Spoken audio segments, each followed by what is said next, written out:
అత్యాధునిక labs, international collaborations, advanced placements. మీ dream career ని రీచ్ అవ్వడానికి మీ best choice Godavari global university.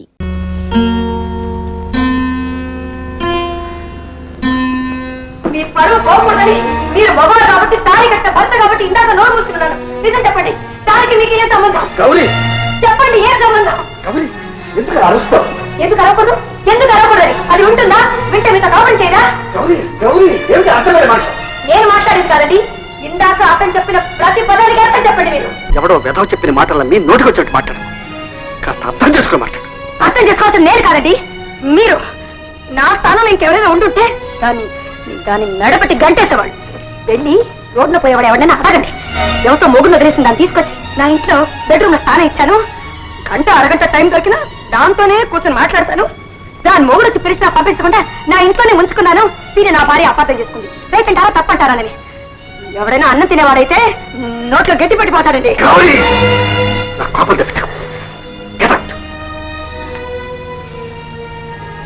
ఇదన్నమాట మీ నిర్ణయం. నేను వెళ్ళిపోతే మీరు దాంతో సుఖంగా ఉండొచ్చు. సరే, అలాగే వెళ్ళిపోతారండి. ఇప్పుడే వెళ్ళిపోతాను. నువ్వు ఒక ఆడదాని వచ్చి సాటి ఆడదాన్ని అర్థం చేసుకోవాలని ప్రయత్నించాను. నేను అతని దగ్గరికి వెళ్ళాను. నీ భార్యను తీసుకోవాలని చేతులు పట్టుకుని బతిమాలాను. ఆమె నా భార్య కాదన్నాడు. ఆమెకు నాకు ఎలాంటి సంబంధం లేదన్నాడు. పైగా నాకు ఆమెకు సంబంధం కట్టాడు. ఎందుకు కట్టాడు? నిజం కాబట్టి కట్టాడు. అలాగే అలా అన్నవాడు ఈ రోజు ఇక్కడికి ఎందుకు వచ్చాడు? మనసు మార్చుకుని ఉంటాడు. మనసు మార్చుకుని కాదు, డబ్బు కోసం వచ్చాడు. ఆమె వచ్చి సంతకం పెట్టకపోతే ఆ డబ్బు వాడికి దక్కదు. అందుకే వచ్చాడు. గౌరీ, నువ్వేమన్నా అనుకో, మన బిడ్డల మీద ప్రమాణం చేసి చెప్తున్నాను. ఆమెకు నాకు ఎలాంటి సంబంధం లేదు. నా మాట నమ్ము ప్లీజ్. ఇక నమ్మకపోతే నీ ఇష్టం.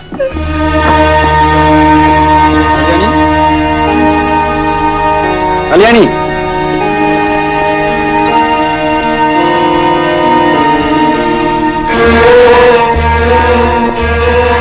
కళ్యాణి,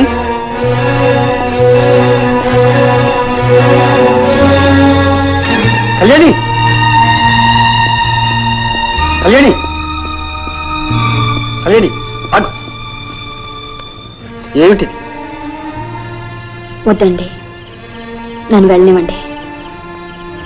ఇన్నాళ్ళు మీరు ఎక్కడున్నారో తెలిసి కూడా నా గురించి మీకు తెలియకూడదని దూరంగా ఉన్నాను. మీరు చూసిన తర్వాత మీ మనసు బాధ పెట్టకూడదని వచ్చాను. వచ్చి అందరినీ బాధ పెడుతున్నాను. వెళ్ళి ఎక్కడుంటావు? లోకంలో నా లాంటి దిక్కులేని వాళ్ళు చాలా మంది ఉన్నారు. వాళ్ళంతా బతకటం లేదు, చచ్చిపోతున్నారా? నేను బ్రతికుండగానే నువ్వు దిక్కులేని దాని అంటావు. లోకంలో ఉన్న దిక్కులేని వాళ్ళందరికీ ఎక్కడో ఒక చోట కావాల్సిన వాళ్ళు ఉంటారు. ఉన్నా సహాయం పొందే అదృష్టం యువతుల వాళ్ళు కూడా ఉండాలిగా. ఆమె మాటలకే నువ్వు వెళ్ళిపోతున్నావు. ఏ ఆడదైనా ఆ స్థానంలో ఉంటే అలాగే మాట్లాడుతుంది. లేదు కళ్యాణి, ఆమె వట్టి మూర్ఖురాలు. పరిస్థితిని అర్థం చేసుకోలేక అలా మాట్లాడుతుంది. ఆవిడ అర్థం చేసుకున్నప్పుడు నేనైనా అర్థం చేసుకోవాలిగా. కళ్యాణి, ఇద్దరు అర్థం చేసుకోకుండా ప్రవర్తిస్తే మధ్యలో మీరేమైపోతారు చెప్పండి? ఏమీ కాదు, నేనేమైపోయినా పర్వాలేదు. ఆమె స్వార్థం కోసం నువ్వు రోడ్డున పడ్డానికి వీల్లేదు. ఏం జరుగుతుందో జరుగుతుంది, నువ్వు మాత్రం వెళ్ళడానికి వీల్లేదు. మీరు పొరపాటు పడుతున్నారు. నేను తీసుకుందే సరైన నిర్ణయం కాదు కళ్యాణి. నువ్వు వెళ్ళిపోవడం అంటే నన్ను అవమానించడమే. ఏమండి? అవును, నువ్వు కేవలం ఆమె మాటలకే విలువిచ్చినట్లు, ఈ ఇంట్లో ఆమెకే స్థానం ఉన్నట్లు. కళ్యాణి, నిన్ను ఈ ఇంట్లో ఉంచడానికి పోషించడానికి నాకేమాత్రం హక్కు లేదు. ఈ ఇంట్లో ఉన్న స్థానం నాకు అదే నువ్వు అనుకుంటే అలాగే వెళ్ళి.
ఆడదాని వై ఉండి సాటి ఆడదాని జీవితం నాశనం చేస్తావా? అది ఆడదే ఉండి నా జీవితం నాశనం చేయలేదా? అంటే కేవలం ఖర్చుతోనే అలా చెప్పావన్నమాట. దాని అడ్డు తొలగితే తప్ప నా సంసారం బాగుపడదు. ఆమె జీవితమే నాశనం అయితే ఈనాడు నీ సంసారమే ఉండదు. అంటే ఈనాటి నీ కాపురం ఆవిడ దయాభిక్ష. ఆమె లేకపోతే, ఆమె దయతలిచి ఒప్పుకోకపోతే మనిద్దరం భార్యాభర్తం అయ్యేవాళ్ళమే కాదు.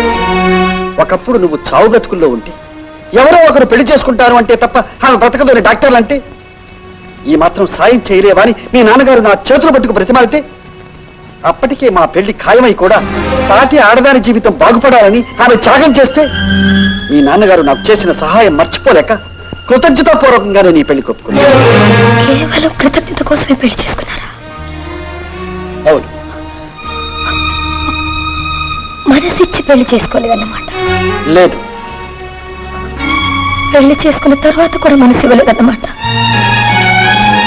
అయితే ఇప్పుడు కూడా మీ మనసు నా మీద లేదన్నమాట.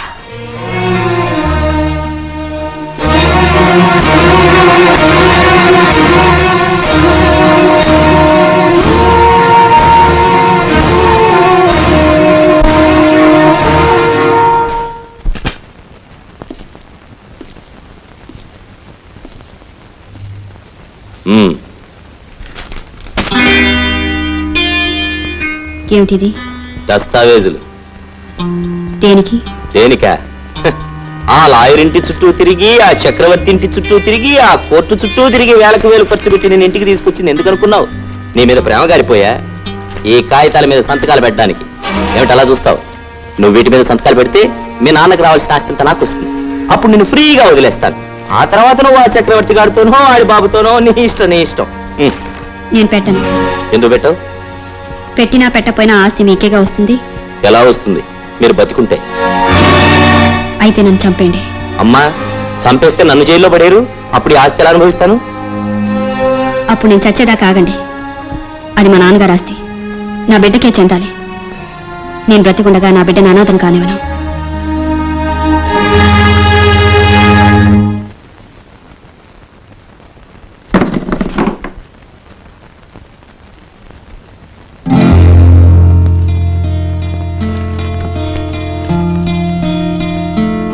గౌరీ, ఇన్నాళ్ళు నన్ను నువ్వు నీ సొంత చెల్లెల కంటే ఎక్కువగా చూసుకున్నావు. రేపు నా భర్త కోర్టుకెక్కి నా భార్య నాకు కావాలంటే కోర్టు వారు నన్ను ఆయనతోనే వెళ్ళమంటారు.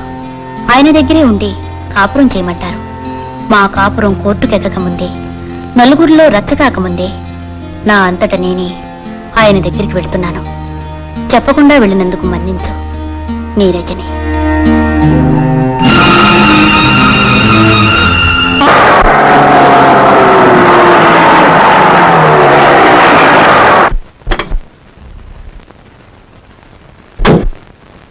అనురాగానికి అర్థం త్యాగం, అదే అసలైన ప్రేమకు నిర్వచనం. మాటలకే అందరిది, మనసులకే అనుభవమైనది.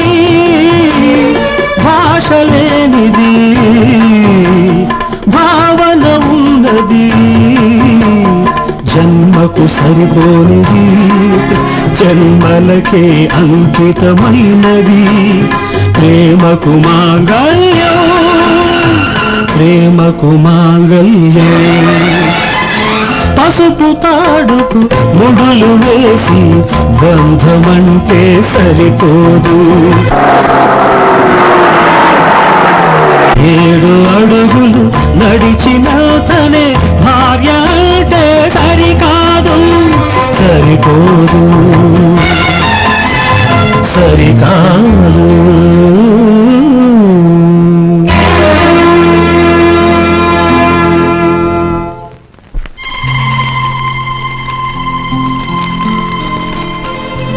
ప్రేమ లేని చోట నాకు స్థానం లేదు.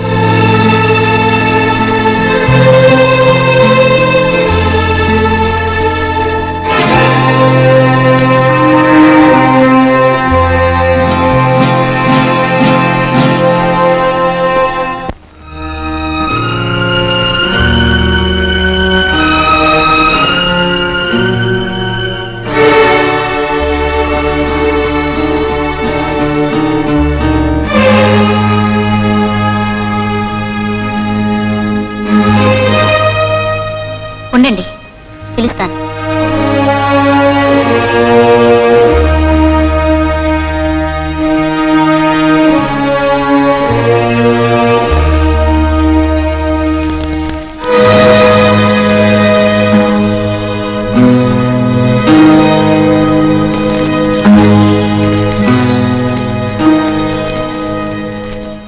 చక్రవర్తి గారు, మొదటి నుంచి నా మీద ఎవరు జాలి చూపించినా నేను భరించలేను. ఇంకొకరి సానుభూతి, దయ అంటే నాకు అసహ్యం. నా మీద ప్రేమ లేదు అని మీరు చెప్పిన తర్వాత మీ దగ్గరే పడి ఉండాల్సిన అవసరం నాకు లేదు. మీకు నాకు ఉన్న బంధం ఇదొక్కటే. ఇంత జరిగాక నేను మీతో కాపురం చేయటం అనేది జరగని పని.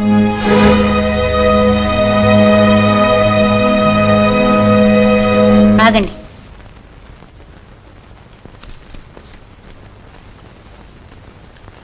గౌరీ, రజని, లోపలికి రానివద్దన్నానా? నేనే వచ్చాను. ఉత్తరం చదువుకోలేదా? గౌరీ, నిన్ను తీసుకెళ్ళడానికే వచ్చాను. మీరెవరు, నేనెవరు? నువ్వెవరా? ఏ అలాంటే తప్ప? నువ్వేమన్నా తప్పులేదు. తప్పంతా నాది. రా, ఇంటికి వెళదాం. నేను ఎవరినని మీతో రావాలి? కట్టుకున్న భార్యవి గనుక. మీరు కట్టిన తాళి తిరిగి ఇచ్చేసానుగా. ఇచ్చినంత మాత్రాన భార్యవి కాకుండా పోతావా? ఎవరు భార్య, ఎవరికి భార్య? నాకేదో మొగుడే రానట్టు, పెళ్లే కానట్టు, గతే లేనట్టు ఆ ముసలాడు మీ దగ్గరకు వచ్చి బతిమాలితే మీరేదో నన్ను ఉద్ధరించడానికి ఆ 3 ముళ్ళు వేసి పారేశారు. ఇష్టం లేని వాళ్ళతో కాపురం చేయడానికి నేను పశువుని కాను. గౌరీ, కోపంలో నువ్వు ఏదో అన్నావు, నేను ఏదో అన్నాను. ఇష్టమే లేకపోతే ఇన్నేళ్లు ఇద్దరు కలిసి కాపురం చేసేవాళ్ళం కాదు. ఇద్దరు పిల్లలకు తల్లిదండ్రులు అయ్యేవాళ్ళం. పశువులు కూడా కంటున్నాయి, ప్రేమతో కంటున్నాయా? ఏదో తాత్కాలిక ఉద్రేకం. సరే, నాదే తప్పు. ఆ మాట అనడం నాదే తప్పు. అన్నందుకు క్షమాపణ చెప్పుకుంటున్నాను. రావెడతాం. నేను రాను. నువ్వు వస్తావే, నువ్వు వస్తావు. ఎక్కడికి రమ్మన్నా వస్తావు, ఎక్కడ కాపురం చేయమన్నా చేస్తావు. కానీ నీతో నేను కాపురం చేయొద్దు. చెయ్యొద్దు. నన్ను నా బిడ్డని హింసించొద్దు. హింసిస్తా, బతికే కాదు రేపు చచ్చి కూడా హింసిస్తా. గతి లేని వారిని వడ్రం పని చేసుకుంటున్నారని తీసుకొచ్చి తిండి పెట్టి ఇల్లిచ్చి చదువు చెప్పించింది వారిని చేస్తే దేనికో మనసు ఇచ్చారట, దాని దయతో నన్ను కట్టుకున్నారట. ఎవరి దయాభిక్ష నాకు అక్కర్లేదు. నిన్ను కట్టుకున్న దానికి ప్రతిఫలం నేను ఆశించింది నీ ఆస్తి. నీ ఆస్తి నాకు ఇచ్చేస్తే నీ ఇష్టం. నువ్వు ఎక్కడికి పోయినా పర్వాలేదు, ఎవరితో తిరిగినా పర్వాలేదు. నాకు కావాల్సింది నీ ఆస్తి. That's all. నాకు ఏవి అక్కర్లేదు, ఎవరు అక్కర్లేదు. నాకు కావాల్సింది విడాకులు, అంతే. గౌరీ, ఇన్నేళ్లు ఇద్దరం కలిసి కాపురం చేసి ఈ రోజున విడిపోయావంటే లోకం ఏమనుకుంటుంది చెప్పు. లోకం ఎవరికి కావాలి? బోడి లోకం. ఈ లోకంలో మీలాంటి వాళ్ళు ఎంతమంది ఉన్నారో నాలాంటి వాళ్ళు అందరే ఉన్నారు. కట్టుకున్న పెళ్ళ ఉండగా ఇంకో దాన్ని తీసుకొచ్చి ఇంట్లో పెట్టుకున్నారే, అప్పుడు ఈ లోకం నాకే న్యాయం చేసింది. నిన్ను పెళ్లి చేసుకుంటున్నప్పుడు ఈ లోకం అడిగిందా ఎందుకు మోసం చేసి పెళ్లి చేసుకుంటున్నావని? ఈ లోకం కోసం జాలి తెలిస్తే 10 లక్షలు పోతాయి. వాళ్ళంతా సొంతాలు వేసుకుని ఇస్తారా? చెప్పు. నీకు ఆలోచించుకోవడానికి కూడా టైం ఇవ్వను.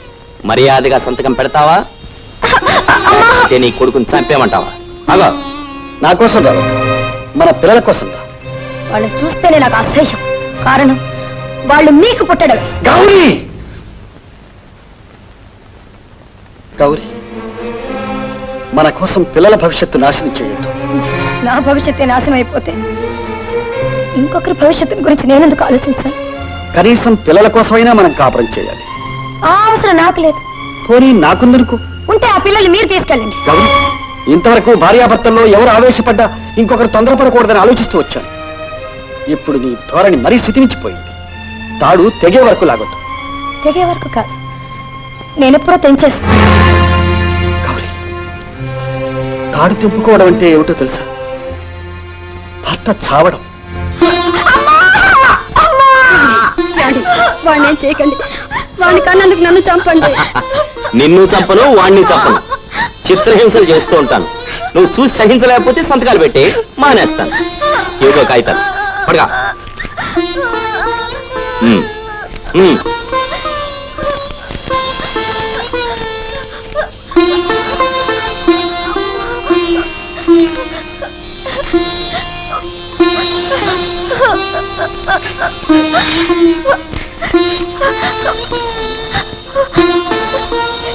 గౌరీ, ఏ చరిత్ర చూసినా ఆడదానికి మగవాడి అన్యాయం చేశాడని ఉంది. మగవాడి అరాచకం వల్ల, రాక్షసత్వం వల్ల ఆడదాని జీవితం సర్వనాశనం అయిపోయిందని ఉంది. కానీ ఇంతవరకు ఏ ఆడది తన జీవితాన్ని తన చేతులతోనే నాశనం చేసుకుందని ఏ చరిత్రలోనూ రాయలేదు. అది ఇప్పుడే ఆరంభమైంది, నీతోనే ఆరంభమైంది. భర్తలు భార్యను తిట్టి కొట్టి కట్టుబట్టలతో బయటికి నెట్టేసిన సంఘటనలు ఎన్నో ఉన్నాయి. కానీ భార్య భర్తని పిల్లల్ని బయటికి నెట్టేసిన సంఘటన నీతోనే ప్రారంభమవుతుంది, ఇప్పుడే ప్రారంభమవుతుంది. తను సుఖపడకుండా తన వాళ్ళని సుఖపడనివ్వకుండా అందరినీ నలిపి నలిపి చంపేసే ఆడది ఆడలే కాదు, బిడ్డలు లేని ఆడదాన్ని గొడ్రాలంటారు. కానీ బిడ్డల్ని కని ఆ బిడ్డల్ని గాలికి వదిలేసే ఆడదాన్ని ఏమనాలి? పసుపుతాడు గట్టిగా ఉండాలని నోముల్లో వచ్చే ఆడవాళ్లు ఉన్నారు, వ్రతాలు చేసే ఆడవాళ్లు ఉన్నారు, ఉపవాసాలుండే ఆడవాళ్లు ఉన్నారు, భర్త వడిలోనే చనిపోవాలనుకునే ఆడవాళ్లు ఉన్నారు. కానీ భర్త బతికుండగానే తాళిని తెంపేసి నువ్వు కట్టిన తాళి నువ్వే తీసుకుపోవనే ఇల్లాలివి నువ్వొక్కటివే. ఇటువంటి మహా ఇల్లాలు భారతదేశంలో పుట్టినందుకు పవిత్ర స్త్రీ జాతి నవ్వాలో ఏడవాలో సిగ్గుపడాలో నీకే తెలియదు. చెట్టుకు కాయలు బరువు కాదు, తల్లికి బిడ్డలు బరువు కాదు అంటారు. ఈ తల్లికి బిడ్డలు బరువైనా ఈ తండ్రికి మాత్రం బిడ్డలు బరువు కాదు. సరే, పిల్లల్ని నేనే తీసుకెళ్తాను.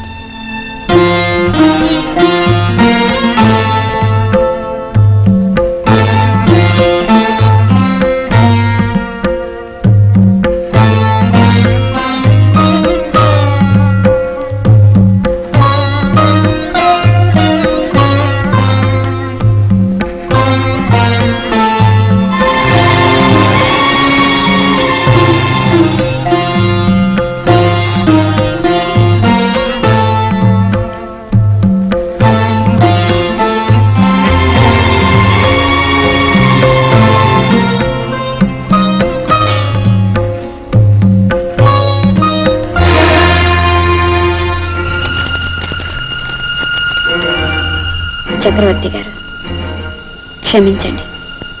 ప్రేమకు అర్థం త్యాగం అనుకున్నాను. ఆ త్యాగం ఎవరి జీవితాన్ని సుఖంగా ఉంచలేకపోయింది.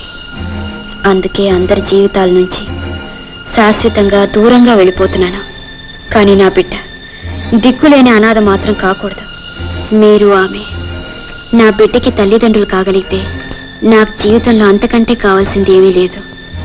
ఇదొక్కటే నేను మీ నుంచి ఆశించేది. ఇకనైనా మీ జీవితం సంసారం సుఖంగా ఉండాలని కోరుకుంటున్నాను.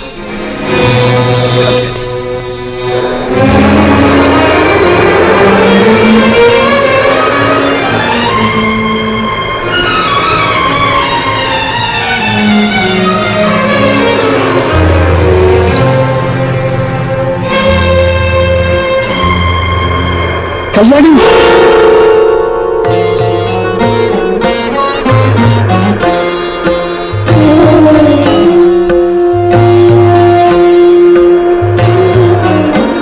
కళ్యాణి, కళ్యాణి.